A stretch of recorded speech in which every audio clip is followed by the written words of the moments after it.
Okay, whenever you're ready. Okay, hello everybody. My name is Rylee Brooke. I'm here with a mayoral candidate from here in Hawaii. His name is Keith Amemiya. Thank you so much for joining. Thanks for having me, Rylee. Okay, so I have some questions for you on behalf of the Keiki of Hawaii. I'm going to hop right in because I think we only have an hour with you. The first question we have is, what types of activities were you involved in as a youth? And do you feel that the state has adequate programs in place for our youth, especially those whose parents are unable to afford extracurricular programs? So I was involved in a lot of sports activities when I was younger, whether it was football, basketball, or baseball, and those sports were year round. So I was going from one sport to another. And so I was lucky. I had a lot of parents, friends, and others who helped coach me, helped get me to and from practices and games. And it was a great experience for me to play different sports and playing with my friends, getting to meet other people. And as you may know, later in life as an adult, I was the executive director of the Hawaii High School Athletic Association. So I was in charge of high school sports all across the state. I oversaw the athletic programs at all 95 public and private high schools statewide, including, of course, the many high schools here on Oahu. So I have experience in the high school sports realm. Where we collectively on Oahu can help more in terms of after-school activities, especially in sports, is I want to create one day a statewide middle school sports program for all the public schools. We have a lot of youth sports for elementary school and younger, and of course we have high school sports for high school age and above, or 9th through 12th grade. There's a big gap in terms of sports and other after-school activities for middle schoolers. And so I think that would be a great way to fill the gap. Most of the mainland states have middle school sports. And about 10 years ago, I helped start a middle school athletic program on the Leeward Coast at Waianae and Nanakuli intermediate schools, and then also on Hawaii Island in the Ka'u, Ke'au, Pahoa areas. And they were very successful. They're still successful. We started programs like football, girls volleyball, cross country, and other sports. And what I like about that program is it not only focused on sports, but also on the academic portion. All the students had to maintain a minimum GPA. They had to maintain good behavior. We also had study hall set up every day after school before you could go to practice or play a game. So we wanted to create a well-rounded student. In terms of other programs and activities, I would want to expand it and continue it. Of course, the public schools have the A plus after school program for elementary school students. Boys and girls clubs have activities for youth after school. And then I'm sure you've heard of the After School All Stars program. That's very successful, especially in a lot of middle schools in lower income areas. So I'm in support of continuing those programs, Rylee, and hopefully expanding them if possible. That's awesome. I think one thing that also could be considered is finding transportation for kids to come to those after school programs. I know A Plus and Boys and Girl Club are either in walking distance or are at the school. The next question, I am a very active member of the community since I was around 8 years old. Oh, wow. Since I was around 8 years old, this includes being active in community service, legislature, running my own businesses, paying taxes, and founding and running nonprofit organizations. There are so many kids living in Hawaii who also do amazing things like this. What is your view on lowering the voting age to 16? I love the idea and I fully support it. As I told you before, Rylee, a lot of my adult working life is working with youth. And so I love working with youth. They're our future. My wife and I have a college age son who's somewhat close in age to you, same generation, so to speak. And so I know the importance of working with our youth, developing our youth, and you're our future. So absolutely, I favor lowering the age to 16. Because many decisions that government makes will have an impact for decades ahead of time, and it'll impact you as an adult. So you should have a say, you and your peers, and I want to make you be able to have a say by lowering the voting age. It'll also make your generation more engaged because you'll have the right to vote and have a direct say in who our next mayor is, who our next governor, or our next even our next president is. So I absolutely support that. You may know that there's currently on the ballot on November 3rd an initiative to approve a Oahu Youth Commission that's going to be run by the city and county of Honolulu.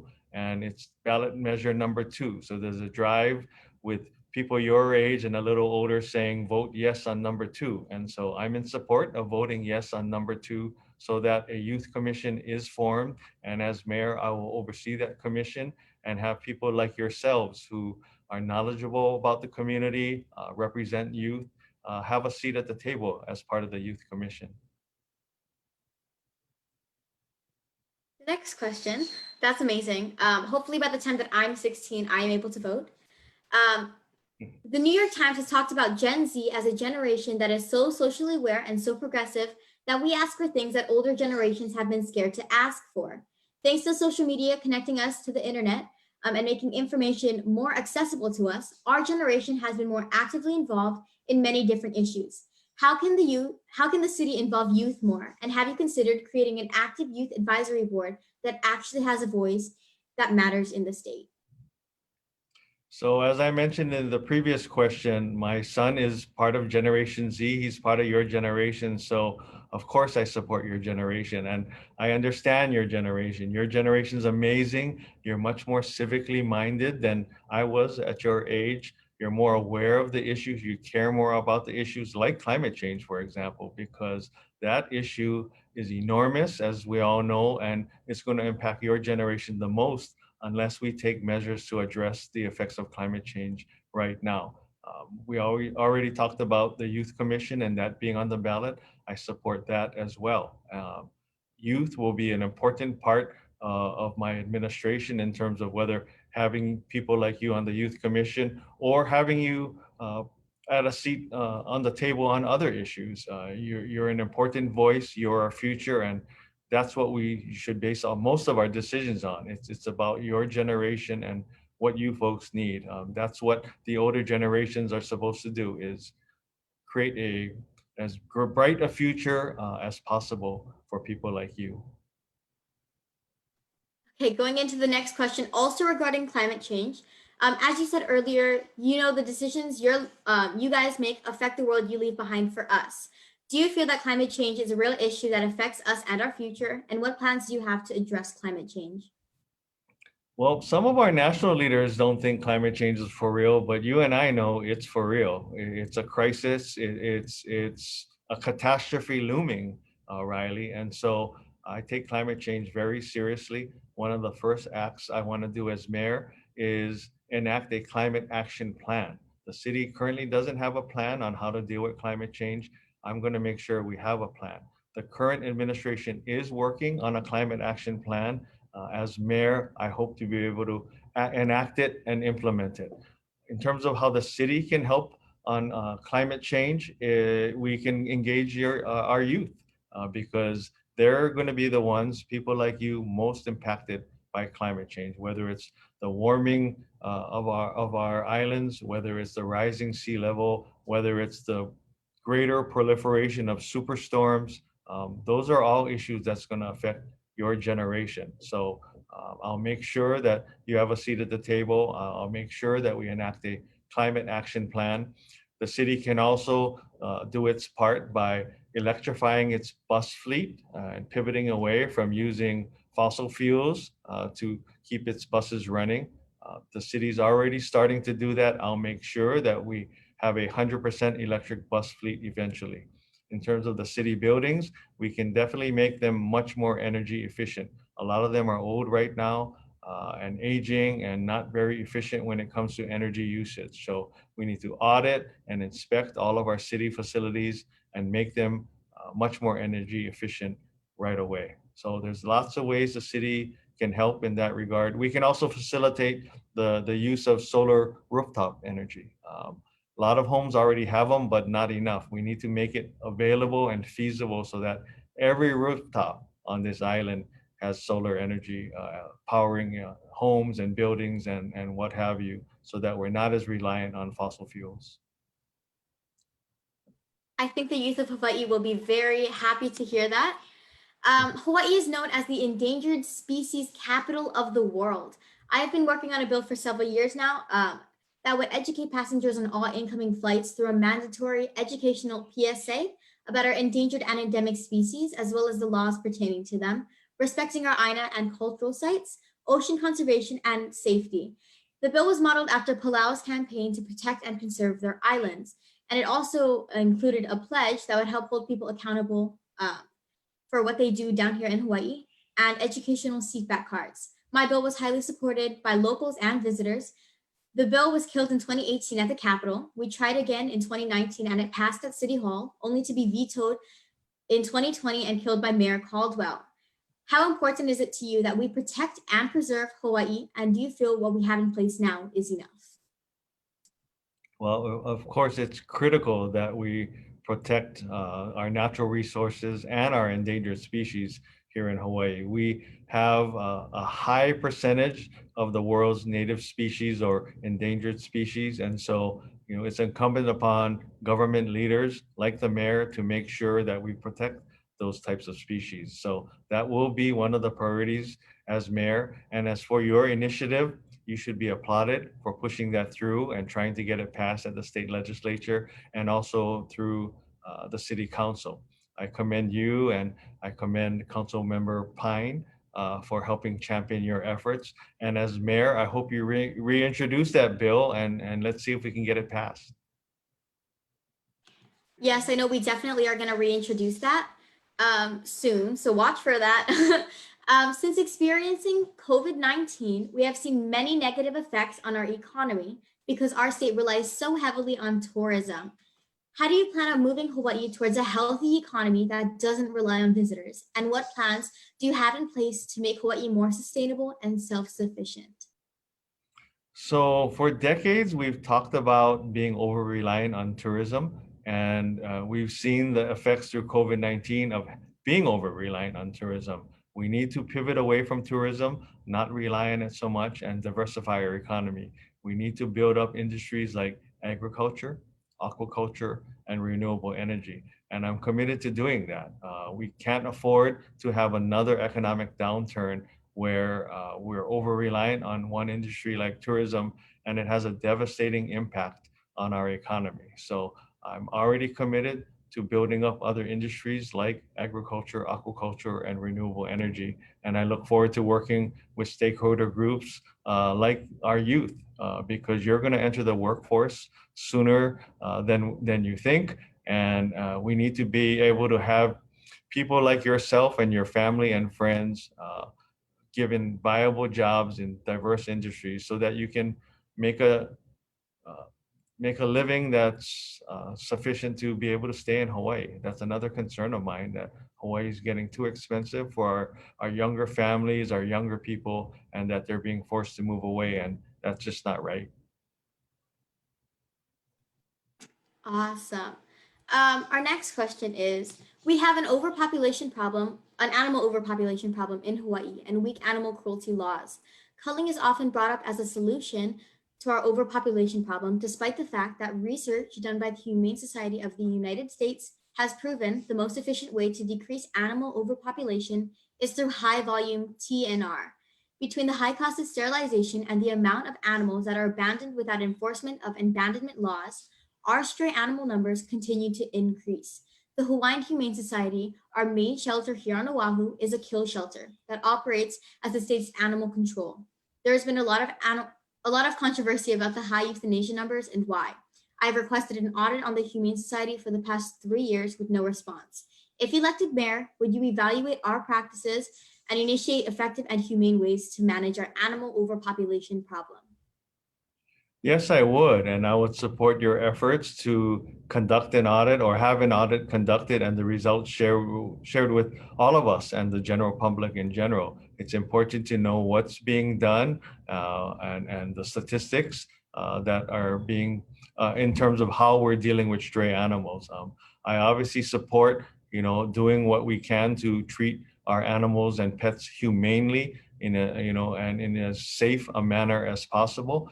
In terms of tracking, neutering, and recovering them. I'm support those kind of efforts, or release actually. So, that's a complicated issue. It's a very emotional issue. We all love our pets. And so anything we can do to treat them with humanity and dignity, I'm in full support of. That makes me personally so happy, and a bunch of the animal owners will be very happy about that too. I know everybody here in Hawaii loves their pets so much. In my experience with working in homeless camps and providing outreach to the homeless community, both in shelters, during sweeps, and on the streets, I have learned that everyone's situation is uniquely different. Some of the issues I feel should be addressed by the state are providing adequate and long term mental health care, long term drug and alcohol abuse treatment programs, affordable housing that is actually affordable, and better resources for runaways and abuse victims. Do you feel that the programs already in place are efficient and effective enough, or do you have plans to improve them? What experience and interactions do you have with the homeless? So we can always do better. It's clear we still have a houselessness problem across Oahu. And it's a complicated issue that's not easily solved, but it's going to take the work of all of us to solve that issue. And I truly believe that we can solve that issue. One initiative that I'm strong favor of and I'm going to implement from day one is a housing for all plan. It's a detailed roadmap on how to address the lack of affordable housing here on Oahu. We currently have a shortage of 22,000 units that's needed to satisfy the demand on Oahu, and I'm committed to make sure that we eliminate that amount of or increase the amount of housing that we need so that everyone is sheltered on this island. Besides providing enough shelter for everyone on this island, you mentioned the need for mental health services and more substance abuse treatment services. Mental health issue is personal to me, as some people may know, and one of my commercials explained that my mother has suffered from mental illness for most of her adult life. So I know firsthand that there is a shortage of services for mentally ill people like my mom who need help. I also know there's a shortage of services for people who have drug abuse problems. For various reasons, both those services have been cut over the past several decades, and we need to increase those services to get the people on the streets the help they need. In terms of have I been to houselessness facilities or shelters? Yes, I have. Similar to you probably been to Pu'u Honua o Waianae, where Auntie Twinkle Borge has done an amazing job of taking care of or trying to address the houselessness problem on the Leeward Coast.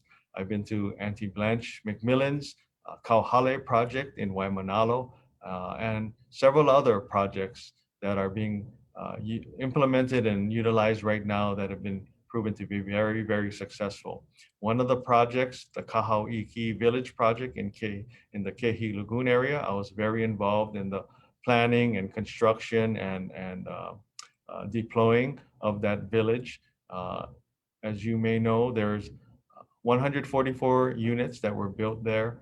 600 previously homeless people are now under shelter, including 300 children. And what I like about that project, it was a partnership with the state, the city, nonprofit sector, the private sector, everyone working together. And not only did they build 144 homes that were fully furnished, they built a community.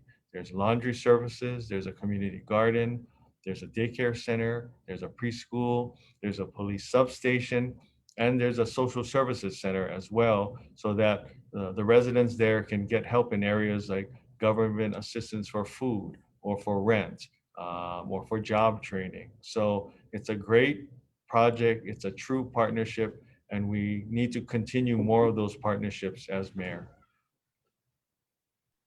I would love for you to come out to one of the sweeps. I think that's where we can see where a lot of things that we're lacking. Going into the next question, I just read an article recently about some new low-income housing units being built. Some units cost over $3,000 a month. Do you feel this is realistically affordable for Hawaii families who are struggling with the cost of living? And do you have any plans to create affordable housing that is actually affordable to families who are being paid minimum wage rates? So to answer your first question, no, $3,000 a month is not affordable to almost anybody. That's quite expensive, and so we definitely need to lower the monthly rental for people. I mentioned earlier my Housing for All plan that seeks to address the shortage of affordable housing here on Oahu. Where the city can help with the high cost of housing, there's city land available, and I'm in full support of partnering with developers to build affordable rentals, not just affordable homes or condominiums for purchase, but rentals. A lot of people aren't even close to being able to save enough money to buy a home or a condominium unit. They just want to rent a place so that they have a roof over their heads for the foreseeable future. The city has done a good job so far of trying to acquire properties and convert them from apartment buildings for market value rentals to affordable rentals. The city has also partnered with developers to build housing on city property or city land at lower costs. So I'm looking at all different ways to address the high cost of housing here on Oahu. And I'm also committed to providing many different options for people too, whether it's low income rentals or affordable housing for purchase by working class families. I definitely agree with you. I think $3,000 is definitely not realistic, especially for low income housing. And with minimum wage being, I believe it's 11.10 now. Um, since COVID-19, many businesses have had to close, and many people have or will potentially lose their homes. Do you have any plans or programs you plan to implement to assist small businesses, renters, and homeowners to recover? Yes. So currently, the city has a household recovery fund that's available for people who have been affected economically by the current COVID-19 crisis. The city recently made available approximately $25 million in CARES Act funding for low-income families in general. They can receive up to $2,500 a month for up to 6 months. And what I like about that program is fairly flexible. It can be used for rent. It can be used for food. It can be used for utilities. It can even be used for childcare where necessary. So I would like to, as mayor, continue those types of programs and relief for families who are struggling. It's my hope that the federal government provides more relief, whether it's later this year or early next year, because this COVID-19 pandemic is going to affect our economy for quite a while, I feel, unfortunately. And so we need as much federal assistance and state assistance as possible to help our families in need. I actually see a question on the Facebook Live from 808 Viral. I think this next question will talk about that a little bit. So, Yes. as you can tell from my last name, I'm Hawaiian. My culture is very important to me, and I hope to see it preserved for future generations. What are your views on protecting and preserving Native Hawaiian land and culture? So I support supporting both or preserving the culture and the lands of Native Hawaiians. I've worked throughout my career with all different types of groups, including Native Hawaiian groups. I've worked in Native Hawaiian predominant communities, such as on the Leeward Coast and in Waimanalo. And so I'm very familiar with the issues facing Native Hawaiians. I'm committed to working with Native Hawaiians to help address those issues. Um, you know, Obviously, Hawaii is a special place, and Native Hawaiians as the host culture is an important reason why Hawaii is so special and near and dear to everyone's hearts, whether it's Native Hawaiians or Native Hawaiians at heart. So I look forward to working with people like yourself, who's of Native Hawaiian ancestry, to help address the issues that you've been concerned about and your parents and grandparents for decades. We finally need to get to the table, have meaningful dialogue, and let's resolve these issues and not just keep talking about them for years and years. And as your mayor, I'm committed to solving those issues. I definitely appreciate that. My next question is, do you feel it is important for our state's leadership to actively participate in hands on community service, specifically in projects pertaining directly to the issues they are addressing? I'm not talking about making appearances or meeting with higher ups. I mean actually being in on the ground, experiencing what is happening for yourself. Do you plan on being involved this way, and how? Yes, I do. And as I mentioned before, my entire career has been centered around public service, and I'll continue to do that as mayor. A quick example of how I've been involved and hands-on involved in community service is during this campaign of mine for mayor. There was the first stay-at-home order in mid to late March, where a lot of our public school kids, in fact, everybody in the public schools were not in school, and I was very concerned that they wouldn't get the nutritious meals that they're used to getting when they go to school.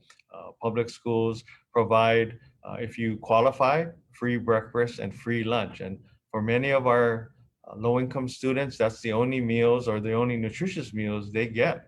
And so what my campaign and I did was we served or found the money and the resources to serve 14,000 meals to lower income public school students in the Pololo and Liliha areas. We also provided meals to healthcare workers. We also provided meals to domestic violence survivors and their children. And so, as I've shown by that example, I believe in walking the walk. And as you pointed out, Rylee, not just showing up to ribbon cutting ceremonies and speaking for a few minutes and leaving. I firmly believe that you have to get involved yourself to learn the issues of every community. You have to, participate alongside everyone else and not just come for the photo op. And so I'll continue to do things like the serving of the 14,000 meals during the earlier part of this COVID-19 pandemic. I appreciate that so much. I think it is so important that our leaders do hands on things, um, especially in their communities. My next question was, when reviewing the city's budget plans, where do you feel they need the most improvement and why? I don't know a specific area for improvement. I just do know that because of the COVID-19 crisis, we have to be very careful in looking at the budget and deciding how funds are allocated. But I also believe that in a crisis, when people are hurting, that's when they rely on government the most. So I'm very reluctant to cut services during this time. If anything, people need the city's help more than ever. So I'll make sure that we watch the city's budget very carefully. I'll look for areas to increase the city's revenue. One area that will, in the long run, provide more revenue for the city is through the rail project and the transit-oriented development that comes along with the rail project. Along the rail line, there's huge potential to build affordable housing, more retail opportunities, more commercial opportunities, more entertainment opportunities, and that will result in millions and millions of dollars in additional real property tax revenue for the city. So I'm hopeful that no services will have to be cut because right now, people out in the community, especially our working class families, need the government's help more than ever. Thank you. My next question was, in your experience, what is the key to developing a good team? Well, I have a strong sports background in my life, and so I'll use sports analogies. I mean, it starts with a good head coach, it starts with a good leader. That leader needs to lead by example, that leader needs to work hard, have a plan, work together, put together a good team. You have to have like minded individuals who are willing to work together for the common good and not just about themselves. It's a team, as you mentioned. And that's the only way we're going to be able to solve the city's many, many problems brought on by COVID-19. I'm lucky that my campaign team is a good team. We all are working in the same direction. It's not about personal glory or attainment of personal goals. It's about what's in the best interest of the collective good. And so I'll take those values as mayor and make sure I put together as good a team as possible for the benefit of everybody on this island. Can you share an experience of a time you had to deal with a difficult person and how you handled the situation? Throughout our career and throughout life, you deal with people who don't agree with you. And so when they're different, that doesn't mean they're wrong necessarily. It just means they have a different viewpoint. So what I've always tried to do throughout my career is to listen and learn and try to find if there's common ground between myself and the person who disagrees with me. And a lot of times I learned if you just hear what they have to say, and they hear what you have to say, you find out that you don't have as much of a difference of opinion as you initially thought. And I truly believe that's not what's happening in government today or society in general. We're too quick to argue and take sides and disagree with the other side and not listen to what they have to say. And I want to change that in city government. I want government to be much more open, much more proactive, and go out in the communities and hear what they have to say. One of the initiatives that I've brought up throughout this campaign is creating an office of community engagement. And that sole purpose of the people in that office is to spread out into the community, listen to people, and learn their concerns and issues way ahead of time before any project or program is introduced in their communities. They should have a seat at the table. We should hear what they have to say. And I think you'll minimize a lot of the problems and controversies that have taken place between the community and governments over the past several years. That was a great answer. Um, Going into the next question, do you feel that you are able to think of ideas outside of the box? And can you give an example of an innovative idea that you came up with and how you applied it? I'll bring up a couple examples back to when I was in charge of high school sports in Hawaii. Uh, we wanted to expand the number of participants in high school sports and the opportunities for them to participate in sports. So, with the help of many, we were able to basically, for example, double the number of girls' sports opportunities by adding sports for girls that didn't exist in the past, like girls golf and girls wrestling, for example. In the past, before my tenure at the Hawaii High School Athletic Association, girls had to compete on the boys' teams in golf and wrestling. I didn't think that was right. So we separated them and had a separate girls golf team and a boys golf team, a girls wrestling team and a boys wrestling team. There were other sports that we created opportunities for girls, whether it's girls water polo or girls canoe paddling. And so I'm proud of the fact that I was part of the effort to double the number of opportunities for what was then a disadvantaged group, and that's female student athletes. I also was involved with the help of many of creating a second division or tier of sports championships for the smaller schools. So before I took over the HHSA, there was just one state champion crowned in each of the sports, whether it's girls basketball or boys volleyball.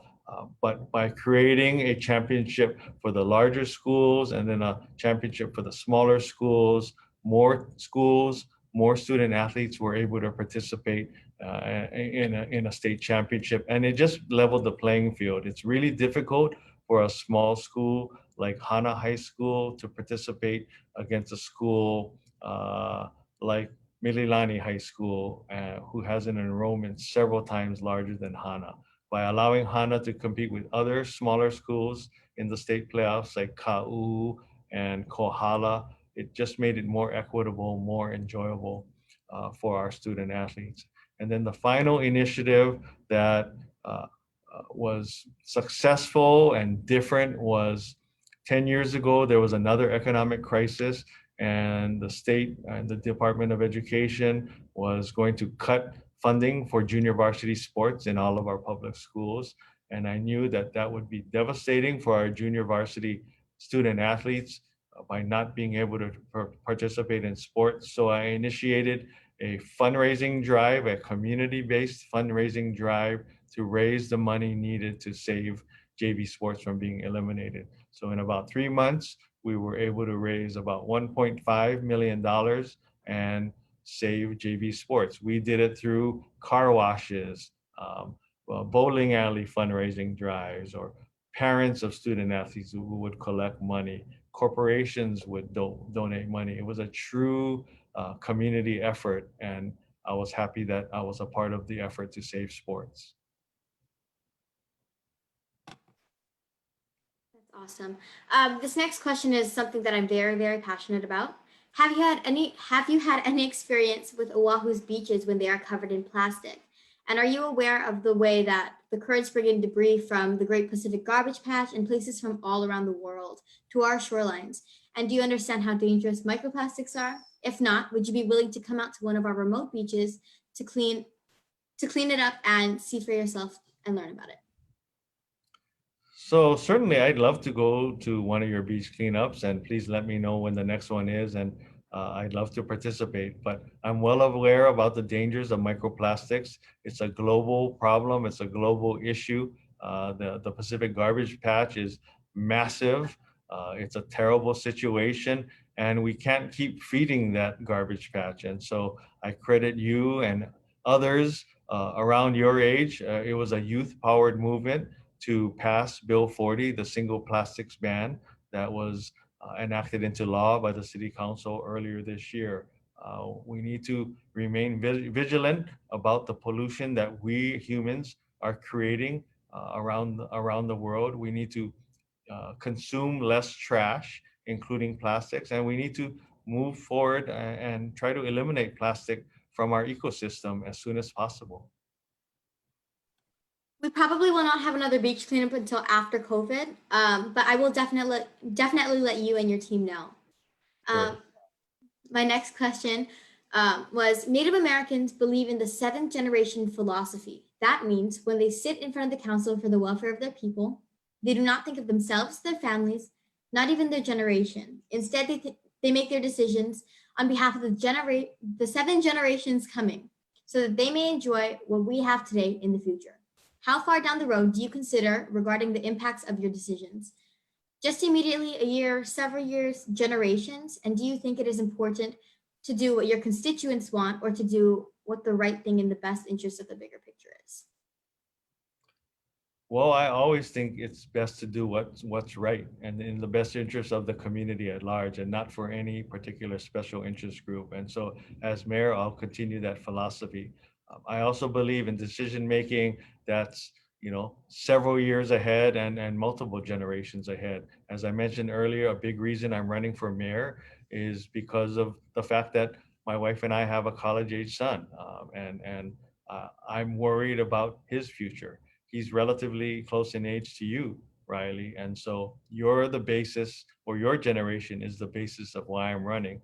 And because of that, all decisions that I make will be considering the impact on your generation and frankly, even the generations after you as well. So I like that philosophy of the Native Americans. A lot of cultures and ethnic groups have that kind of philosophy. It's rooted in Asian culture in many ways, but also I believe in. I mean, I know in Native Hawaiian culture. Native Hawaiians of years past were excellent in looking beyond the present and in the future in terms of whether how they grew their food, how they shared their food, how they managed their resources, like in terms of fishing and other similar areas. So I'm in full support of thinking in the long-term view, and I'll continue that way as your mayor. In order of priority to you, what are the most important issues that you hope to have an impact on during your term if you should be elected mayor? What will be your first act when you take office? Well, I mentioned it earlier, and we're kind of on this subject a lot, and enact a climate action plan and make sure we have a roadmap, make sure it has the force of law so that I have the authority to make decisions and implement things that will help preserve our climate for years to come. In terms of other priorities, we need to continue to make Oahu safe from COVID-19. Unfortunately, I don't think COVID-19 is going to go away anytime soon. I'm pretty sure it's going to carry over into next year when the next mayor takes office. So that's a priority as well. After making Oahu safe from COVID, we need to reopen the economy. Too many people are still out of work. They need to get back to work. They need to get paychecks so that they can pay their bills and so they can help contribute towards the economy. Other priorities that we've already talked about, we need to build more affordable housing, and I'm committed to doing that and start doing that as soon as I take office. And then finally, we need to reduce the houselessness problem that's pervasive all across Oahu. How important are transparency and integrity to you, and how do you plan on being a better leader than previous mayors? So, I mean, in order to be an effective mayor, in order to have the trust of the community, you have to have transparency and integrity. And throughout my career, I've always believed in the importance of both. And so that won't change when I become mayor. You can build upon and create that trust with the community through efforts like my Office of Community Engagement, by going out into the communities and meaningfully getting information and getting meaningful feedback and dialogue with communities all across Oahu. It's government lately doesn't do enough listening and learning. That's part of the reason why there's distrust in government. That's part of the reason why people don't think government's transparent enough. But if you go out in the community, you communicate regularly, you put information, on the city county of Honolulu's website. You provide information, for example, like at the Humane Society, in terms of their data. That's all important to build trust and to build understanding about why things are being done the way they're being done. This is my last question. How would you measure a successful year as mayor if you are elected? Well, first and foremost, keeping Oahu or making Oahu safe from COVID-19, I would consider that a success. Now, of course, it's not the mayor alone. It's going to take a team effort. Everyone has to do their part. We're going to need to continue social distancing for a while. We're going to need to, wear masks whenever we're out in public. We're going to have to refrain from large group gatherings for a while. Those are proven methods to minimize the spread of COVID-19. I also think it'll be a success if there's renewed trust and confidence in government. I've said that before, and I think most people agree that there's a lack of trust and confidence in government. I want to change that and lead by example and show people that government is here to help them and not get in their way like they feel is the situation right now. Of course, we still need to work on building more affordable housing. We still need to reduce houselessness, and we need to still enact the climate action plan. As your mayor, I pledge to work on all of those important priorities. Thank you so much for taking your time out of your day to come and answer these questions. Is there anything else you would like to add on? Because we do have a little bit more time. Sure. Well, first of all, thank you for all you do, Rylee. You're amazing in terms of what you've accomplished in your relatively short time on Earth. But you're very inspirational. The things that you do are so impactful. Not only what you do as an individual, you're able to bring people together. You're able to share your message. You're able to inspire people to join your causes. And as you know, that's an important part of a leader. That's what I'm going to try to do as mayor is, I can't do it alone. We're going to need a team effort to get out of COVID-19, to build more affordable housing, to reduce houselessness. And so I hope to take the lead that you've already taken by inspiring people, by being able to communicate to them, by being transparent with them so that they want to join and are inspired to help make our communities better. And so that's pretty much, what I wanted to say. Other than, I guess, in closing, this election is important for so many reasons. We're going to vote. One day you'll be able to vote soon, hopefully in 4 years, Rylee, when you turn 16. But for those who are voting age, it's a critical election on all levels, whether it's the presidential race, the mayor's race, city council races, or legislative races. And so it's important that everyone make their voice heard by voting and participating in the political process. Next Monday is the last day to register to vote if you haven't already. It's easy to vote or register to vote. You can go online to the Hawaii Elections Office website and register. You can even do it on a smartphone. And the website, if people remember, is olvr.hawaii.gov. But if you Google Hawaii Elections Office voter registration, you can find it easily as well. It only takes 3 or 4 minutes to register. It's really easy, it's painless, and it's worth it. Trust me. Monday is also the day that some people will receive their ballots for the November 3rd election. And so look out in the mail for your ballot, make sure you fill it out, and make sure you turn it in right away so that it's received by the November 3rd deadline. But other than that, thank you again, Rylee, for the opportunity.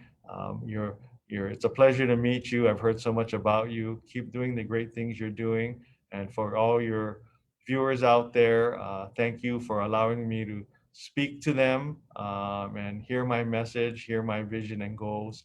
And I humbly ask for everyone's support and their vote in this upcoming mayoral election. Thank you. Thank you so much for answering all of my questions. I wish you the best, and I hope to work with you sometime in the future. Thank you, everyone, for joining, either on 808 Viral or anything else you're streaming on. My Instagram is Rylee Brooke _official. What's your Instagrams? I got two, Amemiya for mayor and Keith Amemiya. So the Amemiya for mayor is my official mayor site or account, and then Keith Amemiya is my personal one. So I'm on Instagram, Facebook, Twitter, and TikTok, although TikTok doesn't have many posts, but we're gonna start filling it up. So stay tuned to that. I'm not nearly as good a dancer as Asher Morgado, but try to have fun. Thank you once again. Everyone, please go out and vote. I'm not old enough yet, but if you are old enough, please go out and vote. Your vote matters. All right. Thank you.